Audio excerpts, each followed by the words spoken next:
Hello everyone, today I'm going to be reviewing the LEGO 90th Anniversary Lion Knights Castle. It's a huge set and it's supposedly going to be retiring very soon, so watch this review and then comment down below whether you're going to purchase it or not before it's gone. The box art on the box is amazing.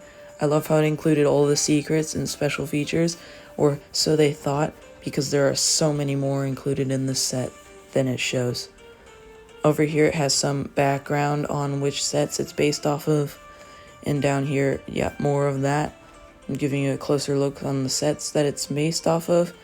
And then on this side has some nice box art, and once you open it, there's some history on the Lion Knights Castle. You're welcome to pause it if you want. And below it, we'll have the backstories of all the 3 factions included in this set.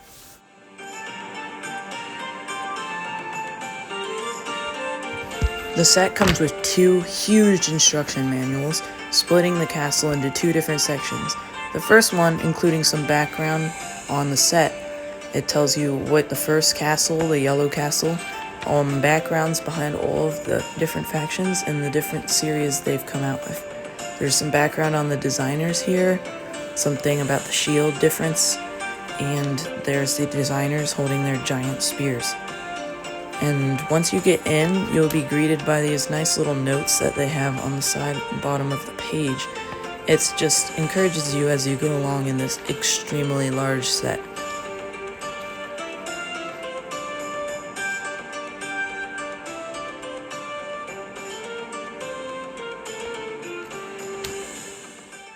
Now, here's the set fully constructed. It's absolutely huge. It's over 1 foot tall and about 1.5 feet wide.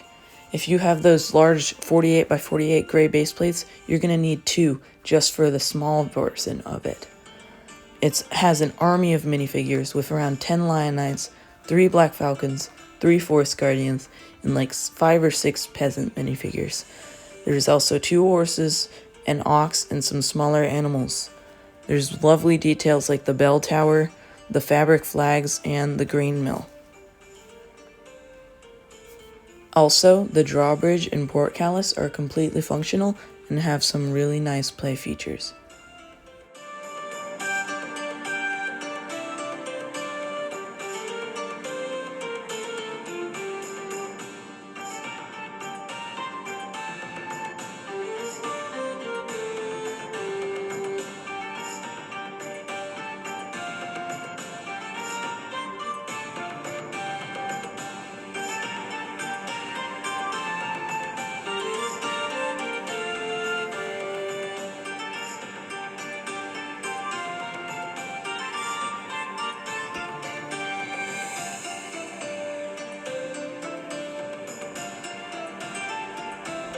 The set also includes some small side builds including a market stall for food, a wine keg, and an Oxtron cart.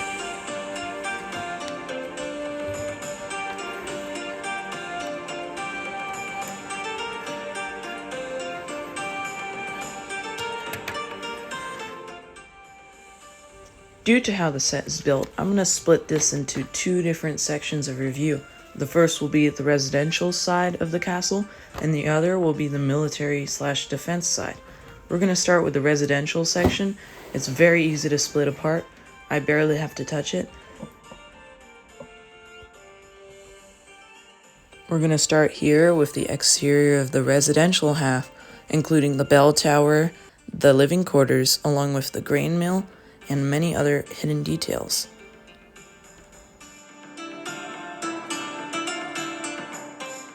I'm going to start the review of the interior on the left side of this section. Down below we have some beautiful building techniques on the walls here, like the planters, and at the top we have the cottage using claw elements for the hay roof, same as in the town square. Also, there's the working water wheel here, and I will show you how it functions once we get into the interior. Over on the other half here, we have the bell tower, along with a fabric flag, which I really like. And over here is the other half of the cottage, along with some really nice building techniques for the walls down at the bottom here. They're at a really interesting angle, but I'm gonna let you guys figure that out when you build it.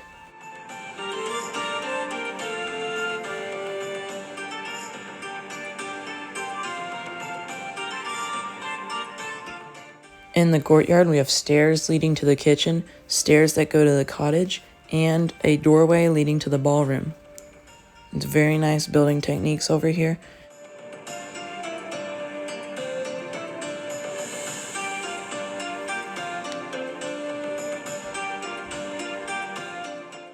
If you notice that market stall from earlier, there's actually a secret to it. You can lift up this trap door in the courtyard, and it leads down to a secret hideout for the forest guardians. It seems like they really don't want to be found, and they are armed to the teeth with swords and bows, and they even have bottles of wine and targets down here. They seem to have been here for quite a while.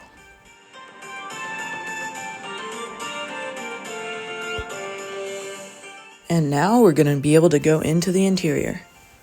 We're going to start over here in the ballroom, where we have a fireplace and a harpsichord according to the instructions. Below is a kitchen with a well, a giant wood oven, some pretzels, herbs, and jars of spices. It's really detailed, and I love it.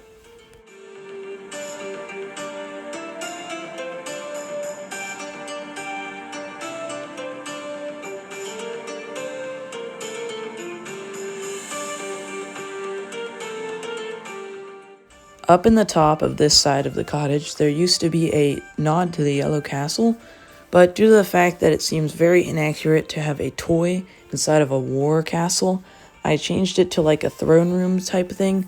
Please do not comment anything mean about it. Over on this side, we have the water mill.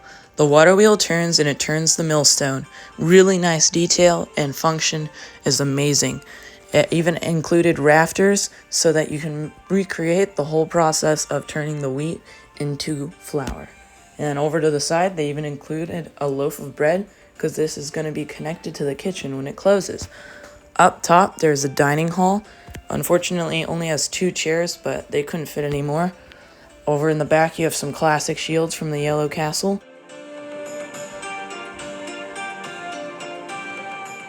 Above that, we have the other half of the cottage, including a fireplace, a nice carpet, a table with a letter and quill, and to the side a bed using these birthday hat elements that I've never seen before.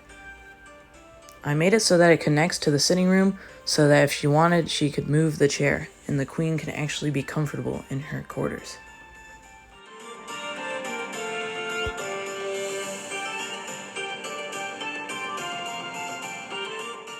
Now it's easier to see where they line up. The ballroom gets connected to the dining hall, the kitchen to the grain mill, and the living quarters connect.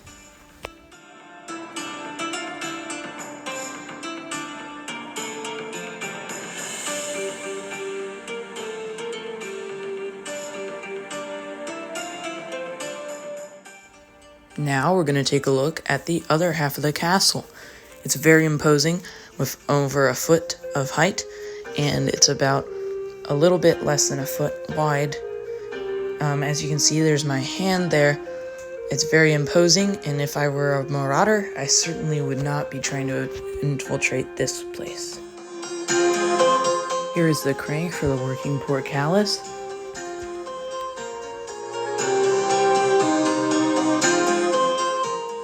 And a decently hidden knob for the drawbridge. As you can see, there is a hole at the bottom of the drawbridge. I'm going to explain what that is about shortly.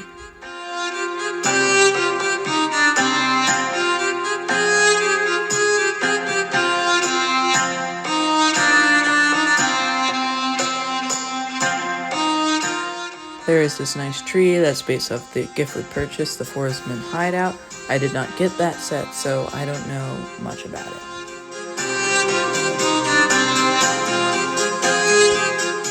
What I do know, though, is that this is not a normal rock. You can lift it up and discover another Forest Guardian hideout. Another one inside of the castle. And that's not all. There's also this cracked rock that slides over. And if you were wondering, yes, it leads right into none other than the dungeons.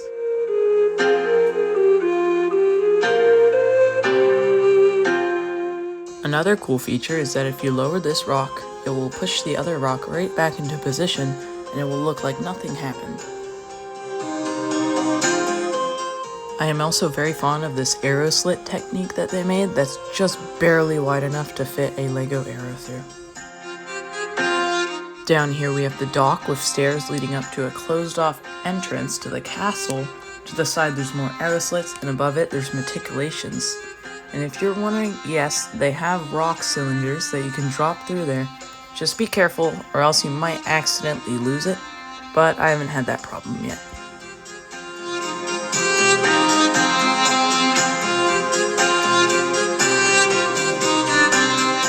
They even added a more disturbing thing called a garderobe, where basically it's a slot that leaves little presents on the ground below it.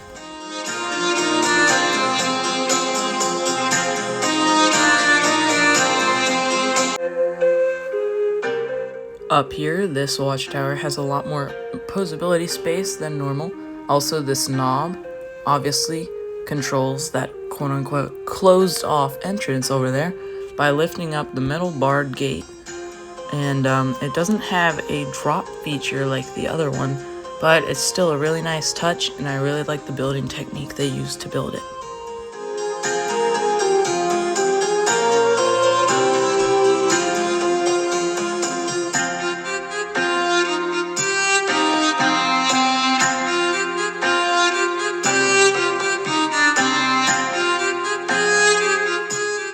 Down here in the courtyard, we have an absolutely beautiful building technique they used to make this archway with this creeping vine going all the way around it with those nice colored flowers. And no, if you were wondering, that is not another garderobe, it's just a window.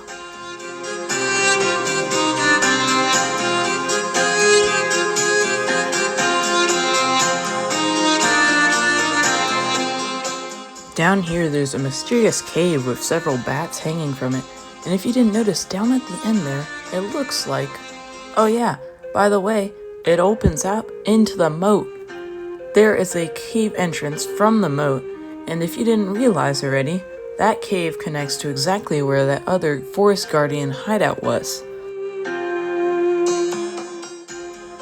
Now, I know that you've all been patiently waiting. We are finally going to explore the interior of the military side. It's actually quite easy to open. I just did it with one hand and nothing broke. We're gonna start where the journey should start, in the gatehouse. There's plenty of detail where you can see the back of the portcullis, an entrance out into the courtyard, along with some stables for the horses, and a ladder leading up to the armory.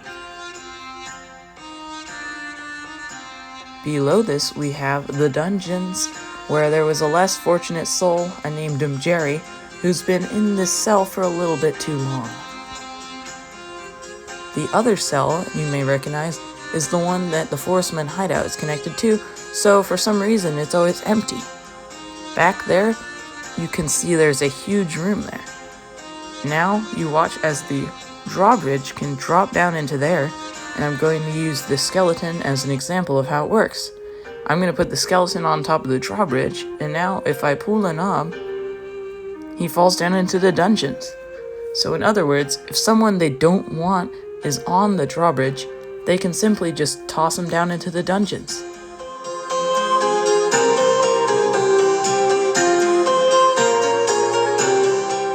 Over on the other side, so that it all makes sense, there's a ladder leading up to the gatehouse. There's also a barrel containing drumsticks, and over to the left of that is the treasury room with a drum, a bell, and what I'm assuming is the Holy Grail. Then the chest also contains some amber, aka transparent orange pieces, but I can't take it out right now because you have to get all the way in there. Next floor up is in the gatehouse, but on the other side here there is a great helm, a nasal helm, a spear, 2 different shields, and some nice flags hanging from the roof, behind which are arrow slits, which are kind of impractical. Over to the side, there's the back gate for an easy escape, or maybe to get reinforcements while under siege. Above that is the garderobe, and it's cartoonish that they included toilet paper, but I like the inclusion of herbs hanging from the walls. It does exactly look like the garderobes in the pictures.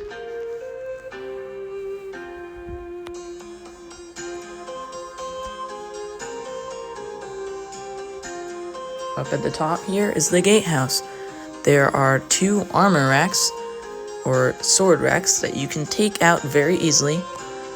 I'm going to take both of which out right now and show you what they include. One of them has 3 swords and a mace, if you were wondering. No, I did not attach any extra swords from the set onto there. They are all part of that build. And to the right, there is the archer's one with a quiver and bow. In the back there are some extra shields, a kettle helmet, and a crossbow with harpoon pieces used as bolts.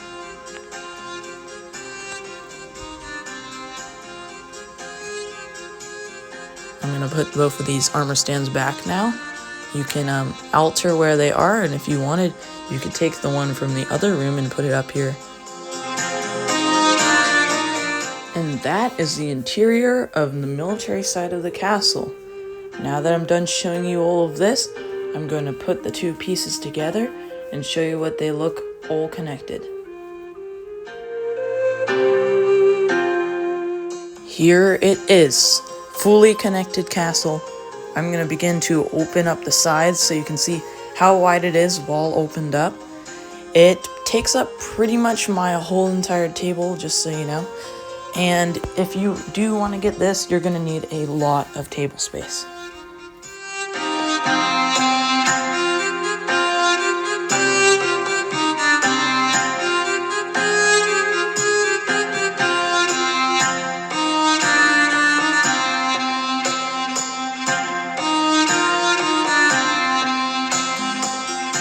It really is very large. As you can see, there's my hand down there. It's probably about 3 feet while opened out, if not more. And yeah, you're going to need a very big table if you're going to want to store this on your shelf or any purpose, really. If you don't have enough room, though, you can always split it into the 2 sections and display them separately, but that would not look as good. Also, I'd like to mention these beautiful fabric flags that I really like. They're exclusive to the set, and I don't think you can get them off of the Pick a Brick site. And now we're going to move on to the animals. I'm going to do them before the minifigures since there are a lot more minifigures. First, we have the Queen's horse. It has a beautiful Lion Knight's barding, and it is a reddish-orange type of horse. Next, we have the Black Falcon horse with an even nicer barding, in my opinion, and it has the horse from the medieval blacksmith set. Very nice indeed. And next we have the Ox-drawn cart that I showed you earlier. It's pretty simple, just a cart and the new ox. It has a posable head, if you were wondering. Also, the horses are able to rear up like they're charging into battle. I just want to include it that it comes with a tiny little bird too. And now we're going to move on to the minifigures. We'll start with the family of Forestmen. With the father, he has a lute. The daughter has a small little wooden action figure. And the mother has a sword and a face that makes me think she should have stayed in that dungeon. Next, we have the baker. He has the torso from the medieval blacksmith, the head from the CMF bard, a paddle, and a newly colored version of the grandma hair. Now we have the child, who has the CMF bard torso. There's a lot of reusing these things in the set. Some basic legs, and a hairstyle I really don't like, because it's not medieval at all. Next, we have the servant lady, who has a really nice printed torso, no prints on the legs, a nice headpiece, and she's pretty simple overall. Next, we have the last actual peasant minifigure. He's pretty simple with a torso that is now included in the LEGO Medieval Town Square, a bard hat, a pannier backpack, and a pitchfork. Next we have the last non-military character, which is the wizard. He has the classic blue pointed hat, a white beard, no printing at all, which I'm going to change shortly. I'm going to add more detail to the torso and legs, hopefully. He has a backpack and a staff. And a more likable group I have here are the Black Falcon Squad, consisting of a Black Falcon Knight, a Black Falcon Standard Bearer, and someone who looks like he needs a break. Next, we have two completely unarmed knights here. They are more like squires in my opinion, but here they have these torsos that every single knight or every single lion knight will have besides the queen, and it's really nice printed. I don't like this little misprint over in the legs though, but it's pretty nice. Next, we have the armored knight who has a bowl cut, which is accurate. Doesn't look very good, but I'm glad they included the historical realism along with this axe guard who has a large battle axe, kettle helmet, and the same head as the guard from the town square. Now we have two archers, both pretty much the same, except the one on the left has a side expression that looks like she's winking. Over here we have the herald, which I really like, the new trumpet thing that they built, along with a face that looks like he's been blowing on this trumpet for a little bit longer than he needed to be. Here are two actually knight minifigures. They're pretty neat and they're very detailed as well.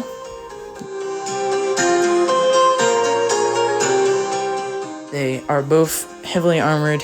I like the one on the right better because it has the great helm along with a breastplate. It has a axe and she has a shield, along with the other one who has the tournament helmet that we got in the Creator Castle, along with a small sword and shield combination there. And last we have the queen. She has a great sword from the Viking village or the medieval blacksmith. She has the shield. It's a special shield for the queen only, and a great helm, but this time it's printed in gold. Unfortunately, it's kind of a weird gold instead of the shiny gold. And then this is what she looks like without any armor on. The printing is very nice. Alright, the reason why you all clicked on this video, if you're still with me, should you buy the LEGO Lion Knights castle? It depends on if you like the castle theme, or if you just like historical things and you're trying to collect one from every time period. Well, I would say yes. If you really like castle, it's 100%. Are you going to be able to afford $400 price tag? I don't know. I barely was able to, so it depends on you. If you don't like medieval and you just like building techniques that are really interesting, I'd say just buy a smaller model. If you want it to be big, then this one's great. But if you are not going to be willing to spend hours and hours to build it, then I would not suggest this because it's going to take you forever to build. Now it's up to you because it's gonna retire very soon. I just recently went to the LEGO store and it said retiring soon. That was like a few days ago, so if you're gonna buy it, you're gonna buy it right now or you're never going to get it unless you want to suffer the penalty of the aftermarket. Now, I'd say it's a wonderful set and it was worth every cent for me, though I would say it'd make more sense if it was around $350, $320, but if you know LEGO, that's not gonna happen. Comment down below if you're gonna buy this set or not, and help grow the channel by liking this video and subscribing.